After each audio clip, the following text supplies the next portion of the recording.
Norse Funeral Services, Pulaski Chapel, located 815 Randolph Avenue, Pulaski, Virginia, is pleased to bring you at this time Conversation with Kathy. In your time of need, call 540-980-2600 for Norse Funeral Services, Pulaski Chapel.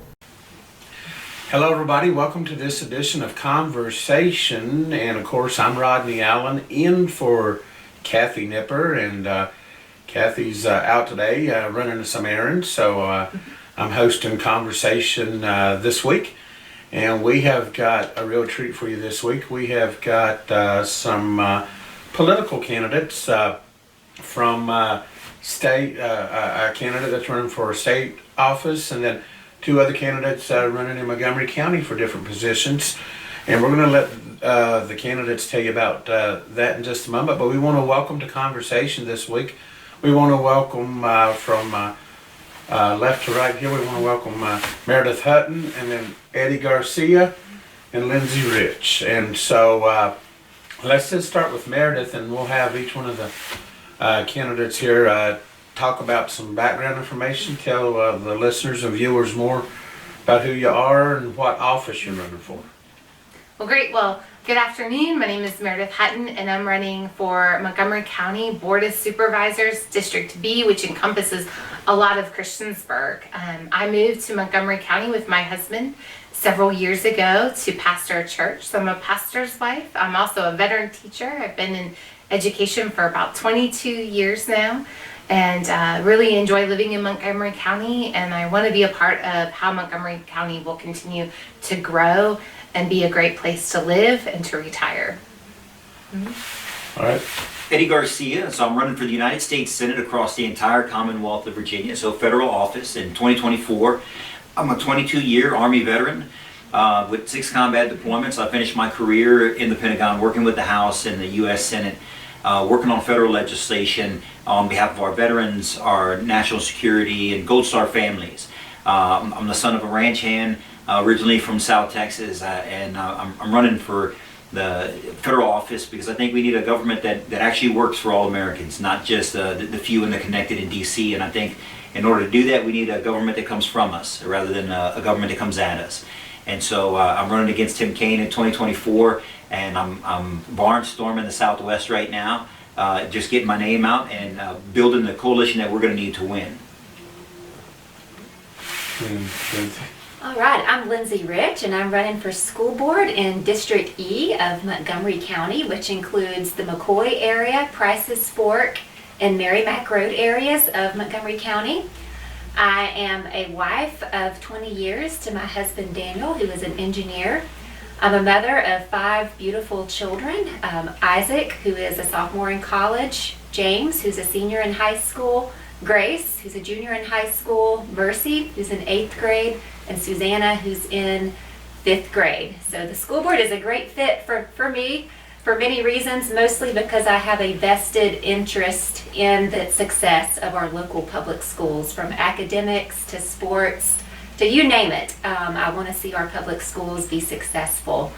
And as a parent, I have many concerns, but I'm excited to be a part of it and work for our county. All right, now let's go back to Meredith. What inspired you to run for Montgomery County Board of Supervisor? What are some of your goals? What would you like to see accomplished there? Right. So District B has a legacy of having conservative leaders represent our district, and so when the district became available, Sherry Blevins will not be running again. I just wanted to step in and fill that role because I think that conservative values, character, and leadership matter for our county. And so to continue with those conservative values and representing the people, character, to have integrity and respect, to continue those relationships with the towns and the citizens with respect, hearing the different perspectives, working well with people. And I believe I have the character to do that. And then also leadership. No matter the job or title I have had or haven't had, I've displayed leadership, and I'm ready to lead the county and represent the people of District B. Mr. Garcia, Same question. You may have touched on it a little bit when you was giving the introduction, but what inspired you to run for Senate, and what are some of your goals if elected, and what would you like to see done? Sure. So I have a rural working class background. Like I said, my dad's a ranch hand. My mom works at a grocery store. We don't come from means. And so when I was 17 years old, I joined the U.S. military. I joined the Army and I served for 22 years. I got 6 combat deployments and I got a chance to serve around the world. And then to return home 2 decades later and see these same type of working blue collar people that I come from further behind economically than when I left 22 years ago, it doesn't sit well with me. I think we need a government that actually is working for working people. And we don't see a lot of good policies that affect working men and women across the nation, across the Commonwealth, coming out of DC right now. And I think that's the biggest problem we have, is we have a federal government that is more and more disconnected with the average working class families and households across the Commonwealth, which is why it's important to get people in office in DC. And one of my goals is to push as much power, money, control from that federal level down to the state and local level, where these candidates and local officials have more say-so over what goes on in their community, what projects, how their school is, their kids are educated and the schools run. Right now we have DC that's running roughshod over a lot of things. And so I have about 15 or 16 issues on my website I won't go into. But at the end of the day, I'm running because I believe America has a better tomorrow ahead of it if we have leaders that are actually focused on working people. And so when I say that, I think a better tomorrow is one where we empower local communities, like I just discussed, through school choice. Some of the things I want to focus on are prioritizing blue-collar workers, protecting life from the very beginning to the very end, take care of our seniors, securing our border, making sure that we have housing that people can live in, that have enough supply out there that's being constrained right now. It's just making it harder and harder for our young people to get a foothold in this economy. And at the same time, our seniors are being dragged through the mud also because of high inflation, increasing prices, increasing taxes, and these are the people that are most vulnerable on fixed incomes. And so we don't have a federal government right now that's focused on any of that. And then those are some of the issues that I'm focusing on right now in order to make our country strong domestically again. There's a lot of international crises that are going on right now. We can't be strong internationally if we're not strong domestically. We got to start at the house. We got to start rebuilding the working class across the Commonwealth, across the country, if we want to be successful over the long term. And so that means we need a quality education, which is why we got to support good school board candidates, and we need jobs and opportunity and rebuilding small towns, rural areas across the Commonwealth, which is why we need good people in the Board of Supervisors that can make those plans and build that infrastructure that we're going to need to be successful and reverse what Washington's done to us for the last 30 years. All right, now Lindsay, what about you? What inspired you to run for school board, and what are some goals or ideas that you have for the school board? Yeah. Well, I first felt compelled to run for school board during COVID. I think COVID taught us all a lot, and I think a lot of people don't realize Montgomery County is divided into 7 districts. And so we have a representative from each of those 7 districts on our school board making decisions for the entire county for all of our children. So the people that fill these 7 positions are very important, and I think we need parents of children in the schools for one thing, and also just people with common sense who want to see Governor Youngkin's policies that he's put out in conjunction with the Virginia Department of Education. We would like to see those policies implemented here in Montgomery County, and a lot of people don't realize that if we don't win these local school board elections, we will not have Governor Youngkin's policies in place here in Montgomery County. And if I could also, I wanted to touch base on goals, because Lindsay's running for school board, and as a board of supervisor, it is our job to make sure that schools have funding. And so that is one of the goals, is that we can raise enough tax revenue without increasing taxes to to adequately fund local schools for all students too. I mean, I'm for parents having the right to choose what kind of education they would want for their children.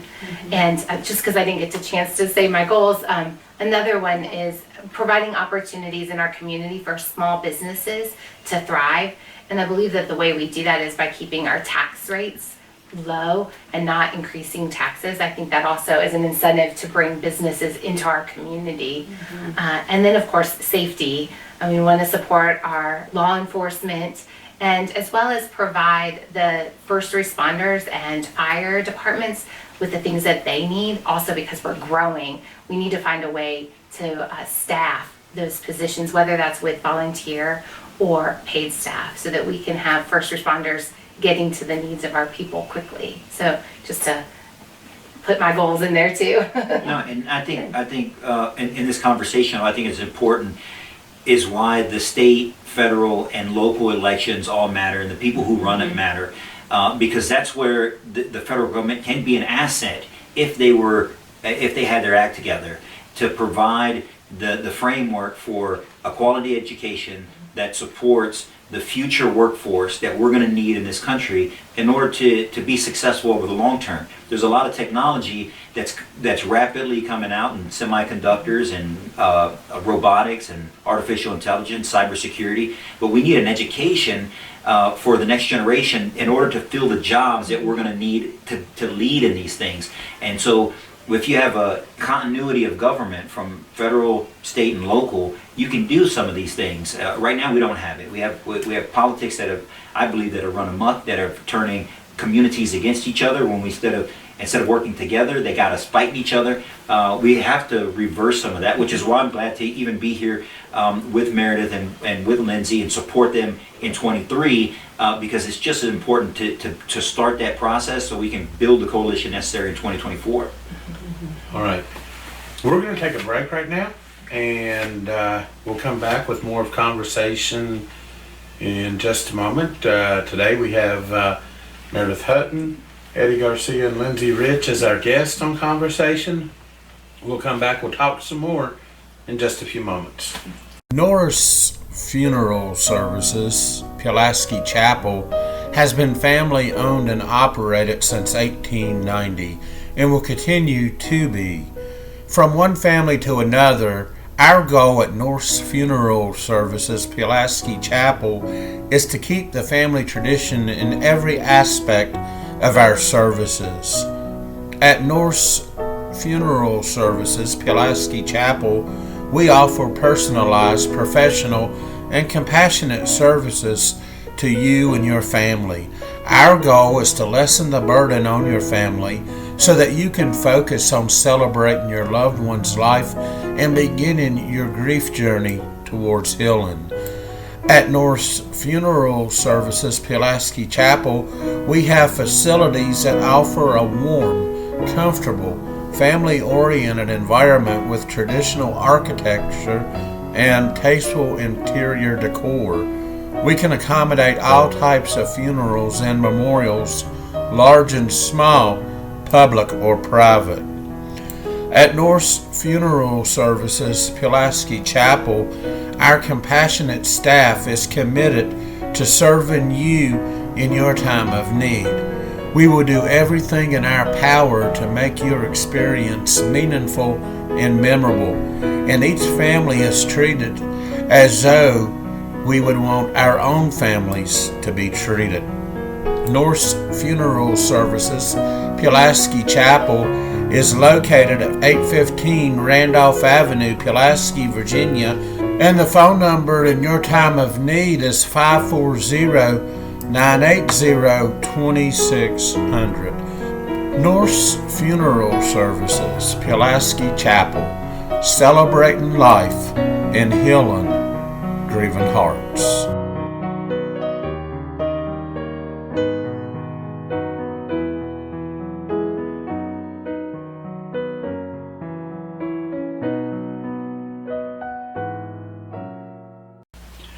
And welcome back to Conversation here on WBLB Radio and TV, 107.5 FM, 1340 AM. and also our digital TV platform, which includes our Facebook, YouTube, and Stream TV. Our guest this week on Conversation is Meredith Hutton, candidate for Montgomery County Board of Supervisors, Eddie Garcia, federal candidate for the Senate, and then Lindsay Rich, candidate for Montgomery County School Board. So let's talk about the campaigns, and we'll start with you again, Meredith. How can somebody reach out to your campaign? Maybe your website, contact information if they want yard signs or bumper stickers. How can they reach out to you? So I still have yard signs and bumper stickers. I know that all of us do. We'd love to get it out in yards. We'd like to hear from you. And so I do have a website. It's meredithforsupervisor.com. I also have a presence on Facebook, so Meredith Hutton for Supervisor. So you can reach out that way. I have email that's also on the website or on Facebook. Facebook is always active with the places that we're going. You'll see that with Lindsay. We're both very active in our community. And so you can catch up with where we'll be and what we're doing.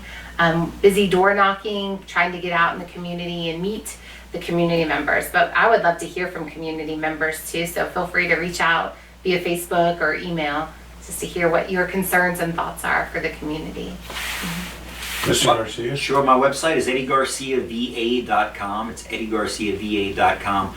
That's the easiest place to find out where I stand on a whole host of issues. I have an issues page, and I got a lot of videos and stuff that we're putting out. And so as far as social media goes, the handle is Eddie Garcia VA on Facebook, Instagram, Twitter, and I have a YouTube channel as well. So I know this is going to go out on YouTube. I'll also have a YouTube channel, Eddie Garcia VA. I think it's important that I put a lot of content out so that the voters understand what I believe on issues, where I stand on them, and then they can hold me accountable if something changes, and and to make sure that I'm true to my word, which I feel that I will be.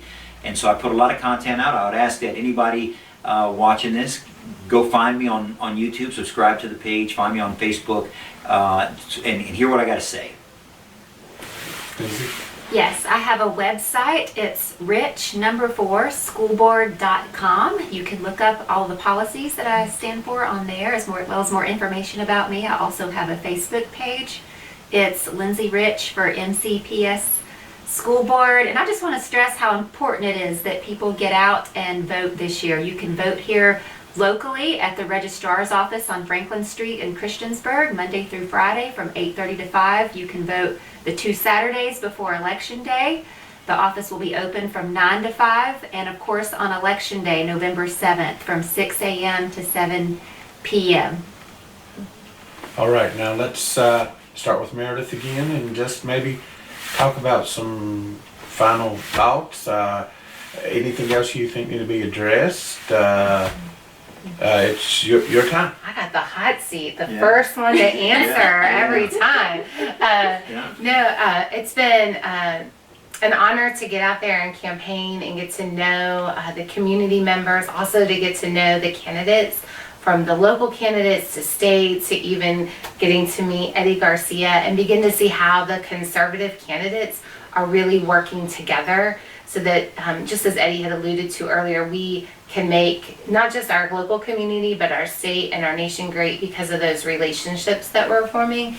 And so I've enjoyed that, and just getting to know the community and hear the needs of the people. And so I look forward to stepping into the role as a supervisor to represent the community, as well as to work to improve and continue to grow. We have great staff at Montgomery County, and I want to continue to support that staff and be a part of that. Vote on November 7th, or even early, as Lindsay said earlier. Yeah, FYI, I've already voted. So I posted a video of my wife and I early voting. It took like 9 minutes. And so if you got 10 minutes to spare, vote as soon as possible. I would tell you, Ronnie, my campaign I think is going really strong. I'm not trying to take attention away from the 2023 candidates, because that's really the focus right now, but I'm actually trying to use my platform and some of the volunteer workers for me to try to enhance 23 candidates. all up and down the Commonwealth, because I think it's important, like Meredith said, to work together, because if we work together, we can actually win. I read somewhere, united we stand, divided we fall. And so I believe that to be true. And so I believe that we're going to keep the House of Delegates here in Virginia. I think we're going to win the we're going to win the U.S. Senate next year, but to win the state Senate back with a strong, positive message. And so that just lays the groundwork for my campaign in 2024 that we're going to need to build the momentum to get into the minds of conservatives across the Commonwealth that Virginia Republicans can win statewide, even though we haven't been winning in the recent years. And so to do that, we got to run different candidates, someone who's, I believe, who's younger, who has the motivation and dedication and the work ethic to actually reach the people we're going to need to win, with a message of togetherness, of a better tomorrow, where we can build the coalition of working class people, of veterans, of small business owners, of people of faith that live conservatively but may not be voting for Republicans for whatever reason in the past. But we got to reach them out. We got to reach out to them with a smile on our face, and evangelize to them what we know to be true, how to live a better life here in this country. And it starts with faith, family, freedom, and the basic building blocks, what made our country great. We have leaders that espouse those beliefs and build community around those beliefs. Once again, we can be as great as we've ever been, and even greater. I truly believe that, which is why I'm running. And I think with local, state, and federal candidates that are focused on that, that's how we rebuild what's been torn down by this ruling class for the last 30 years. We bring back some jobs, opportunity, increase quality of our education, rebuild the workforce for the future.